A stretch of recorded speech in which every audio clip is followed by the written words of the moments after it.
30 তারিখে একটা video clip আমরা দেখেছি, সবাই ভাইরাল হয়ে গেছে, যে একটা লোক লোককে রাস্তার মধ্যে ফেলে মারধর করছে। একটা এই ছবিটা দেখে আমরা সবাই দেখছি। প্রথমে আমরা অ্যাসার্টেন করেছি প্লেস অফ অকারেন্সটা কোথায়। তো প্লেস অফ অকারেন্সটা জানতে পেরেছি আমরা শান্তি হোটেলের একটু আগে, পুরান বাটাটার অপোজিট সাইডে একটা প্লেস অফ অকারেন্স ছিল।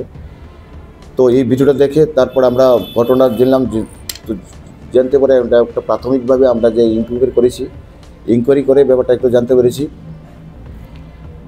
এই যে আহত হয়েছে তাকে আমরা জিবি হসপিটালে তোকে করা হয়েছিল, শিফট করা হয়েছিল।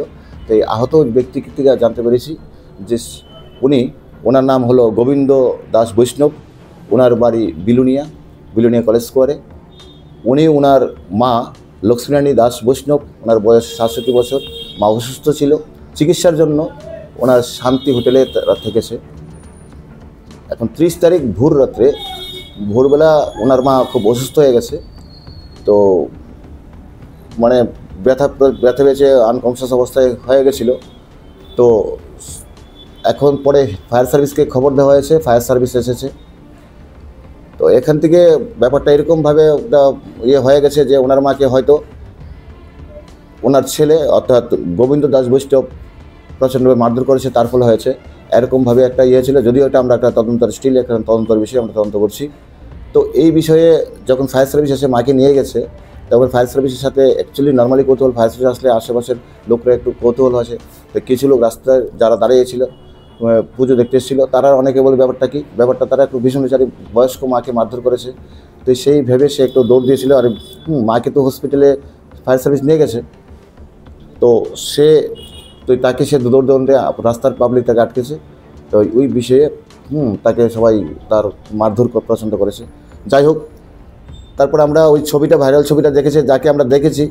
তো ভাইরাল ছবি দেখে আমরা একজনকে, যে মেইন প্রিন্সিপাল দেখেছি, কালো ব্ল্যাক কালার গেঞ্জি, ভাইরাল ছবি, ওকে আমরা আইডেন্টিফাই করেছি প্রপারলি। আমরা একটা কেস নিয়েছি।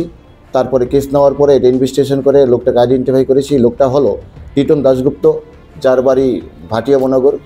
তারপরে এখানে দেখলাম যে ততক্ষণ সে লুকিয়ে তার মডার্ন ক্লাবের এখানে একটা তার শ্বশুর বাড়ি, ওখান থেকে আমরা তাকে অ্যারেস্ট করেছি। আজকে তাকে কোর্টে ফরওয়ার্ড করব। আমরা বিষয়টাকে বাকিটাতে তদন্ত করছি।